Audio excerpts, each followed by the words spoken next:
Hello everyone, it's Dan here from Thomas Photo Support. In this video I'm going to take you through the rest of the page builder blocks available within Insight for WordPress. Just to begin with, we're going to continue where we left off. The last block we covered was the header, so the next one we're going to cover is the header image grid. Now, this one is a fairly simplistic one, which you can see here in the demo page. It's basically a nice header which allows you to have a grid of images behind it. So the way it works, if I just clear out what we've got here, I'll pop in the header image grid block, then we need to simply give it a whole load of images to use as grid in the background. So for the sake of this, I'm just going to pick a whole bunch at random,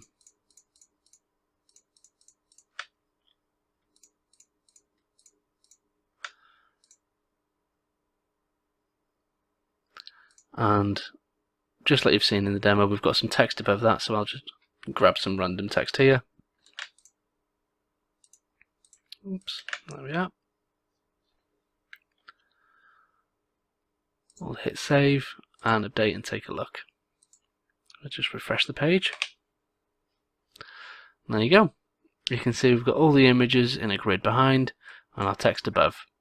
Now as you can see, the grid looks a bit uneven at the moment because I've just chosen random images. For the best look, I'd suggest to make sure all your images are the same size, which will give you a nice neat grid just like you see here.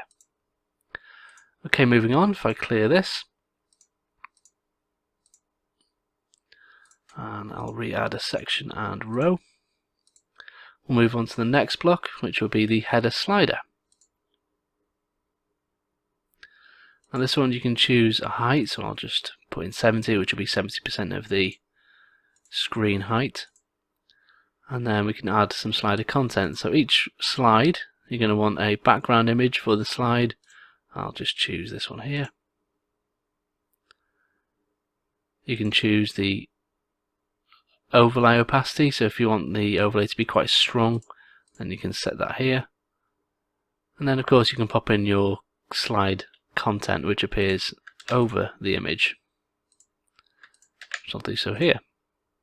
So if we update and I'll refresh the page, you can see there is our slide and there is our text above.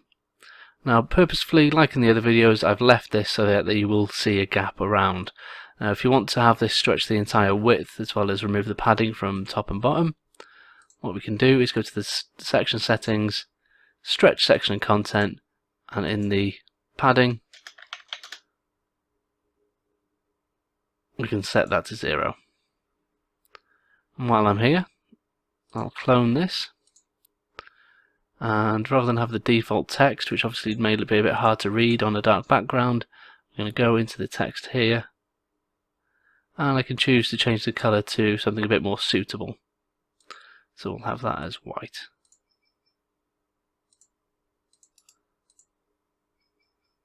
So if we refresh, whoops, refresh too soon. There we are. You can see we've got original slide, which is now full width, and we've got our next one, which has the white text above. Perfect. Moving on, if I just clear this and set the section back to normal, we're now going to add the portfolio feed block. Now this, quite simply, is just a feed of your projects, much like the portfolio archive. So if I just choose to display, say, 8 products, we can choose from the various layouts here. So if I just hit save and update and refresh, you can see we've got the standard here.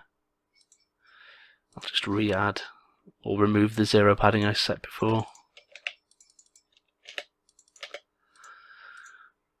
And basically, like the portfolio archive, you can switch between the available layouts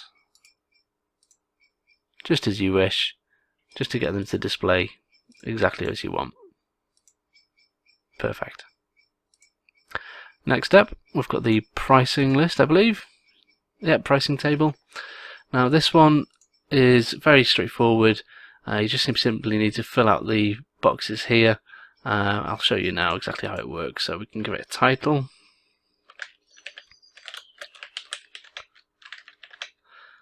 Specify your currency.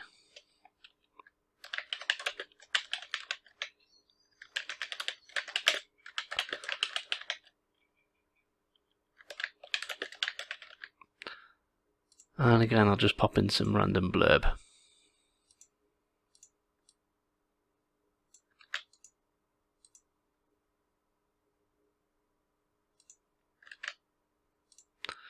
So if I hit update and refresh the page, we can see exactly how that's work. So we've got our, just see how this correlates. If I just correct that, we've got our card title, which appears there. We've got the currency, the small text which can go below that, say if it be per month or whatever. We've got the actual amount we want to pay. We've got the text area here, so you can have that as a text or a list of different features if you wish, as well as the footer text if you want. Now this is slightly different to the pricing card block. So if I just pop that in here, you'll see if we fill this in,